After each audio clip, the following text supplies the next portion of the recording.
आफूले आफैलाई गिराउनु भयो र अर्को कुरा भने एउटा आफू एकजना व्यक्तिले गर्दा देशव्यापी जनताहरूलाई एउटा धर्म सङ्कटमा चाहिँ पार्नु भयो। किन जान्ने भएर मलाई चाहिँ दलित भन्यो हैन, म दलित हो अनि त्यो कारणले मलाई हेपेको हो भनेर उहाँले चाहिँ एउटा नराम्रो क्रियाकलाप गर्नुभयो। भोलिको दिनमा आफै पछुताउनु हुनेछ भन्छु म त। त्यस्तो बुझ्ने मान्छेले त्यस्तो गर्छ भने भोलिका दिनमा अरू त्यहाँ उहाँभन्दा नबुझ्ने जनताहरू पनि छन् त। उहाँहरू काठमाडौँ नआउने र अब काठमाडौँमा वासस्थान नपाउने र अहिले अब उहाँको पनि जातमा पनि जात छ क्या, अर्को दलित जातमा पनि जात छ नि त। त्यसरी उहाँले आफैलाई पुष्टि गर्दै हुनुहुन्छ क्या। किनकि भोलिका दिनमा तपाईँले हेर्दै जानुहुन्छ भने चाहिँ हामीले पनि रोडमा बस्नुपर्ने अवस्था आउला जस्तो लाग्छ मलाई है। कामै पाउनु भएन, काम पाउनु भएन, लास्टमा के गर्ने भयो। जस्तै बाबुराम भट्टराईले पनि समर्थन गर्नुभएको थियो होइन, के कुरा हो कसरी भएको त्यो कुराको छानबिन नगरेर उहाँले एक्कासी त्यो स्टाइल साल्नु, एक्कासी त्यो पक्षमा बोल्नु त्यो चाहिँ उचित हुँदैन। किनकि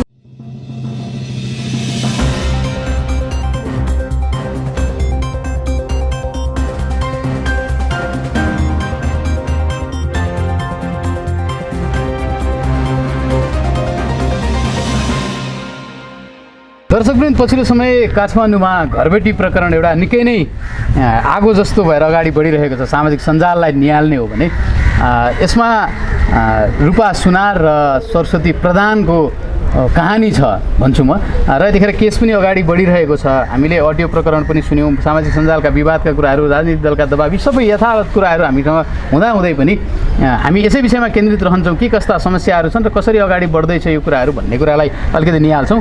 र हामीसँग कुराकानी गर्नको लागि यतिखेर तपाईँले मेरो फ्रेममा देखिसक्नु भएको छ भुवन धामी हुनुहुन्छ। भुवनजी, सम्पूर्ण मिडियामा स्वागत छ। धन्यवाद सबैलाई। जस्तो भनौँ न, एउटा रूपाजीको कुरालाई मैले सापट लिने हो भने म दलित भएकै कारण अथवा म कामीको छोरी भएकै कारण चाहिँ मैले कोठामा बस्न पाइनँ भन्ने किसिमको आरोप लगाएर सरस्वती प्रधानलाई 3 दिन जति थुनामा पनि राख्नुभयो। यो विषयलाई कसरी हेर्नुभयो? यो यस्तो हो, सरस्वती प्रधानले चाहिँ गर्नुभएको होइन, हाम्रो रूपा सुनारले चाहिँ आफै एउटा मनोमित ढङ्गले एउटा उहाँलाई हस्तक्षेप गर्ने तरिकाले बोल्नुभएको। म त के भन्छु भने एउटा उहाँ भाइरल व्यक्ति पनि हो, देशव्यापी भइसक्नु भएको छ, तपाईँको एउटा गायक पनि हो, उहाँ साङ्गीतिक क्षेत्रमा हुनुहुन्छ र आउँदै जाँदा तपाईँको एउटा पत्रकार पनि हुनुहुन्छ। उहाँ पत्रकार हुँ भनेर पनि चिनिनु भएको छ। एउटा तपाईँले उहाँले गर्नुपर्ने काम के हो भने चाहिँ मैले के गर्दैछु र के गर्नुपर्ने हो भन्ने कुरा उहाँले छानबिन गर्न जान्नु भएन।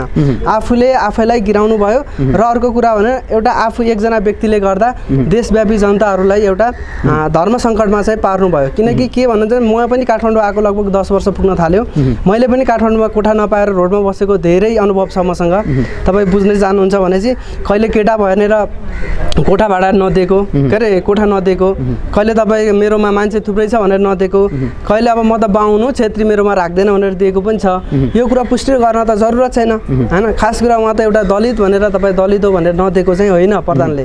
किनभने चाहिँ उहाँलाई चाहिँ के भनेको भने चाहिँ मेरो घरमा कुनै समस्या थियो होला, उहाँको बुहारीले हुन्छ भन्नुभएको थियो र उहाँको हजुरआमा हुनुहुन्थेन, अरू घर परिवार हुनुहुन्थेन, कुनै कुराको पनि डिसिजन एक्लै एउटा सदस्यले गर्न सकिँदैन। घरमुली चाहिन्छ हाम्रो गाउँतिर, अब हामीले चाहिँ घरमुली भन्छौँ है, तपाईँहरूले के भन्नुहुन्छ, एउटा घरमुली चाहिन्छ। घरमुलीसँग सल्लाह गर्नुपर्ने हुन्छ। घरमुलीसँग सल्लाह गर्दाखेरि उहाँले त म एउटा रूपा सुनार हो भनेर त चिनाउनु भएको थिएन नि त होइन। उहाँ त कोठा खोज्न जाने व्यक्ति हो नि त।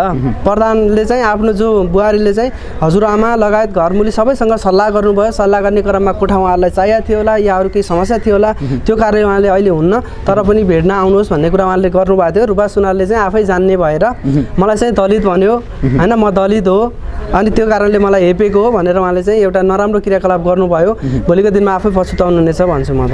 जस्तो हामीले पनि हेरिरहेका छौँ होइन, हामी एउटै समुदाय, एउटै भनौँ न एउटै जात, एउटै धर्म भएर बसेको जस्तो लाग्छ नेपाली हामी पछिल्लो समयको अवस्थालाई हेर्ने हो भने।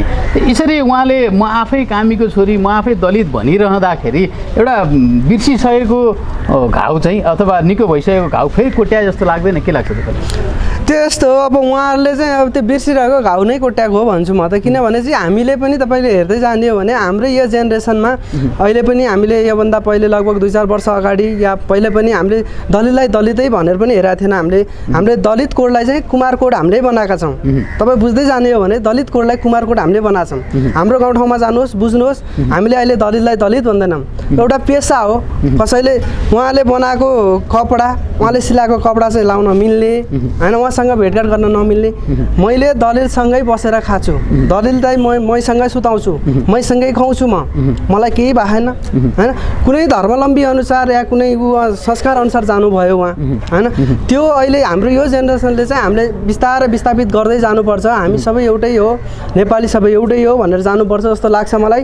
र उहाँले एउटा नियम उल्लङ्घन गरेर जानुभएको छ। एउटा उहाँ चर्चित व्यक्ति हो, साङ्गीतिक क्षेत्रको मान्छे हो, पत्रकार हो, बुझ्ने मान्छे हो। त्यस्तो बुझ्ने मान्छेले त्यस्तो गर्छ भने भोलिका दिनमा अरू त्यहाँ उहाँभन्दा नबुझ्ने जनताहरू पनि छन् त। उहाँहरू काठमाडौँ नआउने र अब काठमाडौँमा वासस्थान नपाउने र होइन, त्यो त छैन नि। एउटा के छ भने उहाँले गर्दा अरू जनताहरूलाई चाहिँ एउटा दुःख दिने काम गर्नुभएको छ जस्तो लाग्छ मलाई। एउटा अस्तिको भिडियो पनि तपाईँ के अरे अडियो भाइरल के अरे अडियो आइसकेको छ उहाँहरूको पनि।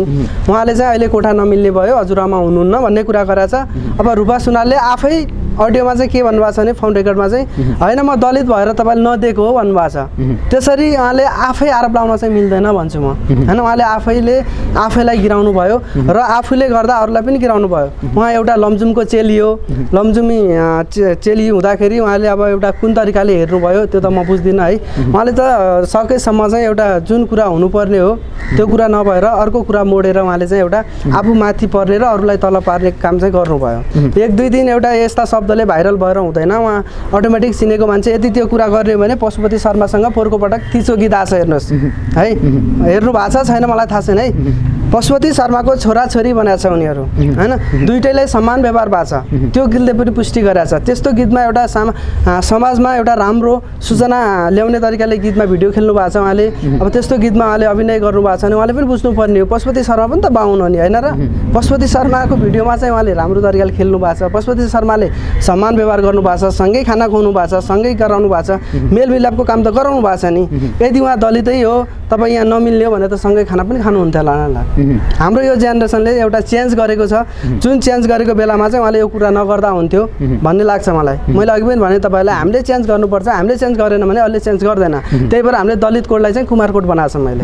जस्तो यतिखेर कतिपयले भनिरहेका छन् कतैबाट परिचालित भएर एउटा यो सुनियोजित ढङ्गले चाहिँ सरस्वती प्रधानजीलाई फसाउनै खोजिएको भन्ने तर्क पनि राखिरहँदा तपाईँले कसरी देख्नुहुन्छ? यो त अब हाम्रो रूपा सुनारले फसाउनै लाग्यो जस्तो लाग्छ, या कुनै व्यक्तिगत उहाँसँग रिसिभी थियो त्यो मलाई थाहा छैन, या त कुनै एउटा उहाँले चाहिँ एउटा के भन्छ पार्टीगत रूपमा जानुभएको हो त्यो पनि थाहा छैन है।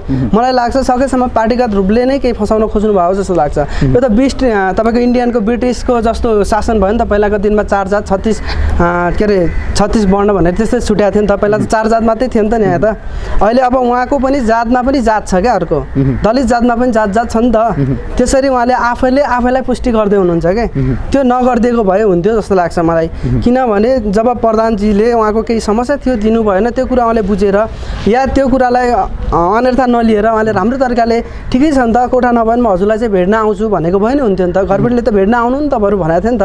उहाँले त्यो कुरालाई ठुलो इस्यु बनाएर ठुलो एउटा पहाड नै बनाउनु पर्ने आवश्यक लाग्थेन मलाई। उहाँले किन बनाउनु भयो, या उहाँको नेचर नै बिग्रियो कि, या त उहाँ अब मलाई भयो प्रशस्त भयो, म भाइरल भइसकेँ, सबै ठाउँमा चिन्जान भइसकेँ, अब यो कुराले म भाइरल हुन्छु त्यसपछि घरमा गएर बस्छु भन्ने कुरा पो लाग्यो हो कि जस्तो लाग्छ मलाई। जस्तो भनौँ न काठमाडौँलाई हेर्ने हो भने लगभग 95% मान्छे चाहिँ डेरामा बसेको पाइन्छ, विभिन्न ठाउँहरूबाट आएर बस्नु भएको छ।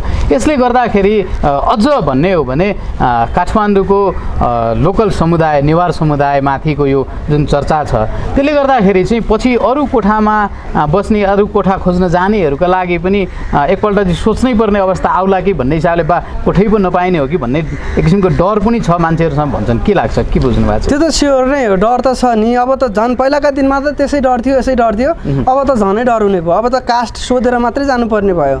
पहिला आफ्नो एउटा नागरिकता बोक्नुपर्ने भयो, हरेक कुरा बोक्नुपर्ने भयो, जानुपर्ने भयो। हिजोका दिनमा नागरिकता बोकिन्थ्यो, नागरिकता चाहिन्थ्यो, उहाँलाई दिइन्थ्यो र उहाँहरूले पनि कुनै बिजुली बिल हरेक कुराको लागि उहाँले नागरिकता माग्नुहुन्थ्यो। कतिपयले भागेर जानुभएको छ, त्यो तरिका नागरिकता माग्नु पर्थ्यो। र आजको दिनमा चाहिँ उहाँले अझ धेरै चिजको पुष्टि गरेर मात्रै कोठा लिने वातावरण बनाइदिनु भएको छ। अब हेर्नुहुन्छ भने चाहिँ अब आउने हिजोका दिनमा हामीले पनि यत्रो प्रासो मान्छे छिरेकै थिएन होला, लगभग अब कम छिरेको थियो। त्यतिर कोठा पनि अलिअलि खाली पाइन्थ्यो त, हामीले कोठा पाएको थिएनौँ भने। अबका दिनमा त तपाईँको कोठा प्याक्का प्याक छ, होइन, नपाउन पनि सक्ने अवस्था छ नि त। यो बेलामा चाहिँ म दलितै भएर म एउटा त्योभन्दा अलि तल्लो कास्ट के अरे तल्लो जाति भएर चाहिँ मलाई कोठा पाएन भनेर चाहिँ त्यो पुष्टि गर्नु चाहिँ नराम्रो हो भन्छु। किनकि भोलिका दिनमा तपाईँले हेर्दै जानुहुन्छ भने चाहिँ हामीले पनि रोडमा बस्नुपर्ने अवस्था आउला जस्तो लाग्छ मलाई है।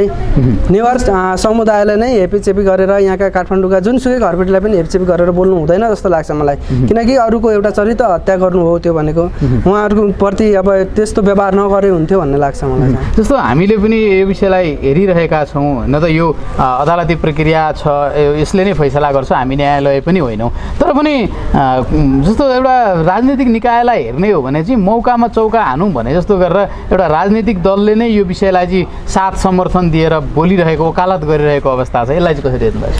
अब यो त यस्तो छ, अब तपाईँले भन्न खोजेको त प्रधानजीलाई निकालेको बारेमा भन्नुभयो होला। प्रधानजीलाई निकाल्नु भनेको त्यो एउटा न्याय दिनु हो होइन। खालि रूपा सुनारले गर्दा अब एउटा कुनै नराम्रो कुराले गर्दा एउटा प्रधानले चाहिँ आफूले अब 2-4 दिन हिरासतमा बस्नुभयो, उहाँलाई चाहिँ यस्तो नभएको भए हुन्थ्यो भन्ने कुरा हो। त्यो कारणले उहाँले निकाल्नु, एउटा सामाजिक काम गर्नु अनि एउटा न्याय काम गर्नु त्यो राम्रो। अब सर्वोच्च अदालतले कुनै पनि फैसला नगरेर, जस्तै मानव तपाईँको यो के विभाग भन्छ नि के अरे मानव अधिकार विभाग आयोगले, अब त्यसमा पनि तपाईँको हरेक कुराको लेखाइमा पनि स्पष्ट नभएर खालि दोषी ठहराएर काम गर्नु भएको छ नि त। त्यो त अब अदालतले छानबिन नगरेर त्यस्तो नगर्नुपर्ने हो। त्यो चिजको लागि भन्नुहुन्छ भने अब जो नेताहरू जानुभएको थियो, जुन अब राजनीतिकर्ताहरू जानुभएको थियो, उहाँलाई निकाल्नुभयो, उद्धार गर्नुभयो र मानव आयोगमा चाहिँ उहाँले सरी भनेर पनि आउनु भएको छ। त्यो राजनीतिक स्तरले चाहिँ जाँदाखेरि अब जो रूपा सुनारलाई चाहिँ राजनीतिक स्तरमा चाहिँ उहाँहरूलाई एउटा कुनै कसै मान्छेले उस्क्याएर चाहिँ यो काम भएको हो जस्तो लाग्छ मलाई। तर प्रधानलाई निकाल्नु चाहिँ त्यो राजनीतिक हिसाब होइन भन्छ। जस्तो हामीले हेर्दाखेरि राजनीतिक दलमा हिजो मन्त्री बनिसकेका व्यक्तिहरूले चाहिँ एउटा रूपाजीलाई साथ समर्थन दिएर अथवा एउटा जातीय दङ्गा नै मचाउनुपर्छ भन्ने किसिमको एउटा टिका टिप्पणी राख्दै आउँदाखेरि जस्तो देशलाई बनाउनुपर्छ भन्ने व्यक्तिहरूले नै त्यसरी खलबल मचाउने हो भने हामी कतातिर जान्छौँ भन्ने कुरा पनि एउटा तर्क रहन्छ। त्यो यस्तो हो नि त, उहाँहरूले कामै पाउनु भएन, काम पाउनु भएन, लास्टमा के गर्ने भयो। जस्तै बाबुराम भट्टराईले पनि समर्थन गर्नुभएको थियो होइन, के कुरा हो कसरी भएको त्यो कुराको छानबिन नगरेर उहाँले एक्कासी त्यो स्ट्याटस हाल्नु, एक्कासी त्यो पक्षमा बोल्नु, त्यो चाहिँ उचित हुँदैन। किनकि उहाँ त राजनीतिकर्ता हो, उहाँले त देश कसरी बढाउने एउटा माथिल्लो ओदामा पुगिसकेका मान्छे हो भनेपछि बाबुराम भट्टराई जस्ता हजारौँ अब जो अब हाम्रो अब राजनीतिकर्ताहरूले गर्नुभएको छ नि, मन्त्रीमण्डलसम्म पुगिसकेको मान्छे, मन्त्री भइसकेको मान्छेले चाहिँ अब कुन तरिकाले जाने हो, वास्तविक कुरा के हो नबुझेर त्यो भन्नु चाहिँ गलत हो जस्तो लाग्छ मलाई। उहाँहरूले चाहिँ अब देश कसरी बनाउने त, सबै जातिहरूलाई समान गरेर लैजाने हो कि भन्ने कुरा सोच्नु पऱ्यो नि त। झन् त्यो जातीय विवाद आफै फैलाउँदै हिँड्नु त्यो गलत हो भन्छु म। जस्तै यतिखेर रूपाजीले पनि यो भिडियो हेरिरहनु भएको होला, उहाँलाई के भन्न चाहनुहुन्छ अन्त्यमा? अब रूपा सुनारलाई चाहिँ म के भन्छु भने जति गल्ती गर्नु थियो के अरे नगर्नु थियो उहाँले तपाईँले गरिसक्नु भएको छ। अब सकिन्छ भने चाहिँ तपाईँले पनि प्रधानजीसँग गएर तपाईँले कसरी हुन्छ एउटा सरी भन्नुहोस् होइन, उहाँसँग अब कुनै कुराको रिक्वेस्ट गर्नुहोस्, उहाँसँग मिल्नुहोस् होइन। तपाईँले गल्ती गर्नुभएको छ, गल्ती स्वीकार्नुहोस्, गल्ती स्वीकारेर अब हामी सबै एउटै जात जाति हो भनेर होइन, एउटै हातेमालो गरेर जाऊँ भनेर अगाडि बढ्दा ठिक होला जस्तो लाग्छ।